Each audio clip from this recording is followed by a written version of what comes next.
I'm just going to do a video on free trade, looking at removing a tariff. So I'm just checking to see how well you can see the board there. Not that great.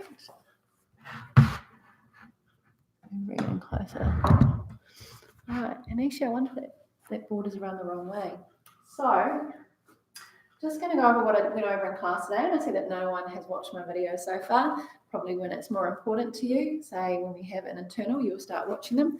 But, well, they're there for you. So I'm just going to lift that up.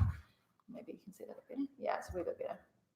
Okay, so if you're going to watch this, you should have a look at your workbook. We had a go at a couple of questions today.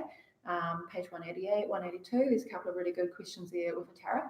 And if you did them in class and you're a bit bewildered, you could watch it now, this video, and you'd have another go at the question and in particular the writing. So just going to go over so the idea is free trade. Free trade is no barriers to trade. So we're talking about international trade, and we're talking about why countries trade, what happens when they trade, and that's using either the one country or the two country model. The one country model is particularly useful to show New Zealand and the rest of the world, and really good with like impacts of trade and like how changes in the world scene can affect us. The two country model is a really good one just to show like why two countries should trade at all, and like how changes in local conditions in one country can affect another. But the one country model is particularly useful to show the effects of free trade, and that is the idea that there are no barriers to trade. So up to this point, we're just kind of like, oh, they can trade with each other, but the reality is that's not the case. Some countries don't want to trade with others, so we don't trade with North Korea because we don't agree with their political system mostly. But there are other countries that don't see the point in trading with New Zealand, probably much because we're too small and we don't have anything they want. So we go out in the world and we try and convince a lot of countries to do free trade deals with us. And it's basically saying, open up your market to us, let us come in and sell stuff to your consumers, and we have to convince them as to why they'd want to do that. And the reason they don't say you can't trade with us, it's not what they're saying right now. What they're saying is that, okay, well, you can trade with us, but you have to pay a tariff. So a tariff, it's on the board there, it's like one of the number one barriers to trade. Countries will tax imports. And so that makes them more expensive when they enter the local market, which makes it harder for them to compete with domestic producers. It also reduces the revenue that firms will get from exporting to that country. So tariffs is the number one barrier to trade. Other ones are subsidies to local producers to help them be able to produce more at a lower price and compete with imports. Quotas is a quite popular one with the EU, the US. They have quotas on, for example, how much cheese we can send them. So it's a limit on how much you can sell. Others are just like straightforward bans. I've talked to my class about our apples being banned by the Australians for quite a long time. They said we had a disease. We didn't have the disease, and we went to the World Trade Organization, who agreed with New Zealand and said, no, you don't have a disease. But countries will ban periodically the sale of certain products, usually imports. One, there may be a legitimate reason, there's something wrong with it, hygiene, health concerns, that type of thing. There may be legitimate concerns, environmental concerns, but sometimes they will make up that you have a disease or there's something else so that they don't have to trade with you. They don't want their local producers to be hurt by competition from you.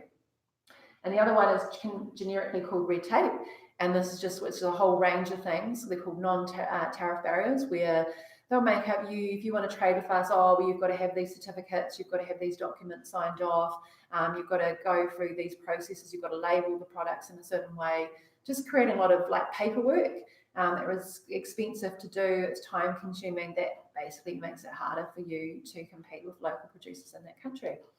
Today, I just want to look at a tariff. All right, so I'm kind of not really sure how clear this comes out across in the video. So if you do have any questions, you can ask me, but do look at your own workbook. There's notes there to help you kind of follow along.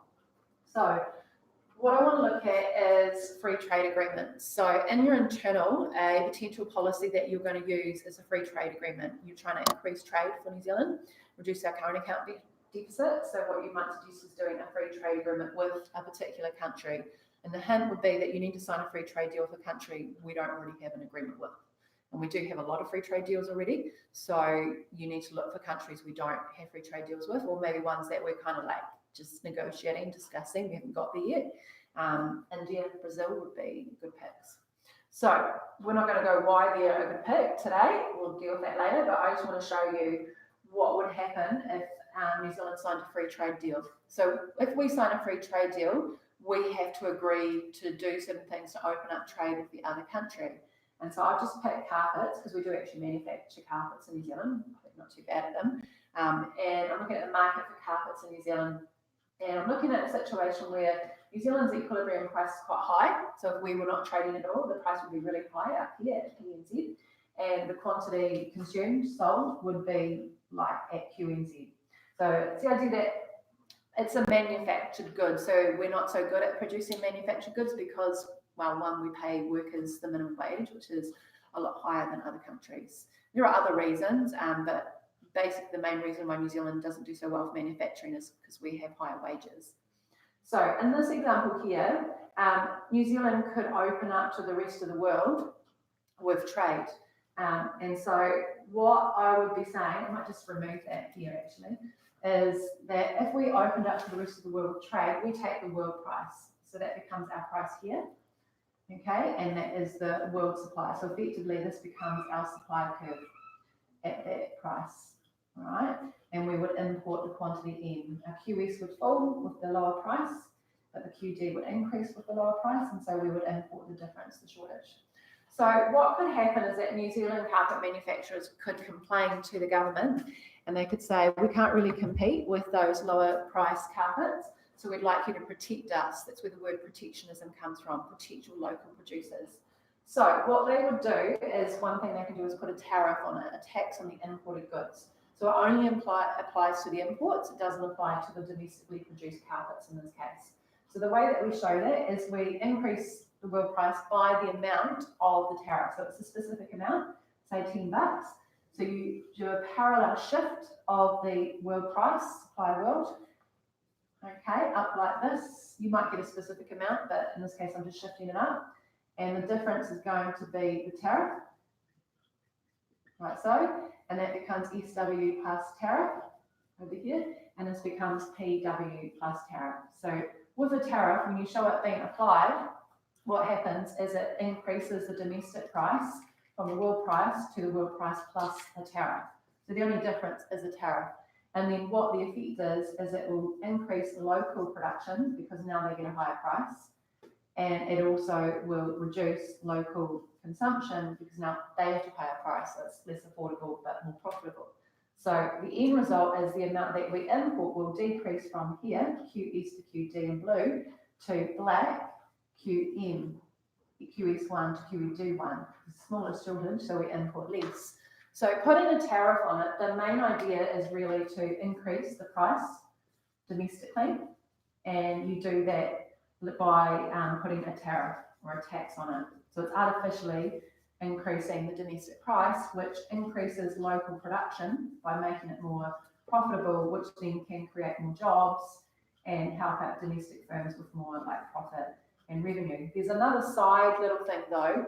Another reason why governments want to put on tariffs is not because they want to protect local producers. Developing countries put tariffs on because of this reason. When you put a tariff on imports, the government collects the revenue from that. So every import you have to pay a tax on it. So that tax revenue goes to the government. And that is this box here, which is the amount of revenue the government would gain. So it kind of can be good and that will help out your local producers because you help them with a higher price, but it also creates revenue for governments. All right. And for governments like New Zealand, we don't need that. We don't put a lot of tariffs on because we don't need revenue from imports. We get revenue from GST and PWA, and we do quite well with that. But developing countries are less able to collect tax like GST or income tax. So they often will tax luxury imported goods because it's a good source of revenue to pay for much needed expenditure. So this is just a quick rundown of how a tariff works. I've showed it being applied. So what happens when you put on a tariff? It actually reduces the amount that you import, so therefore it reduces trade.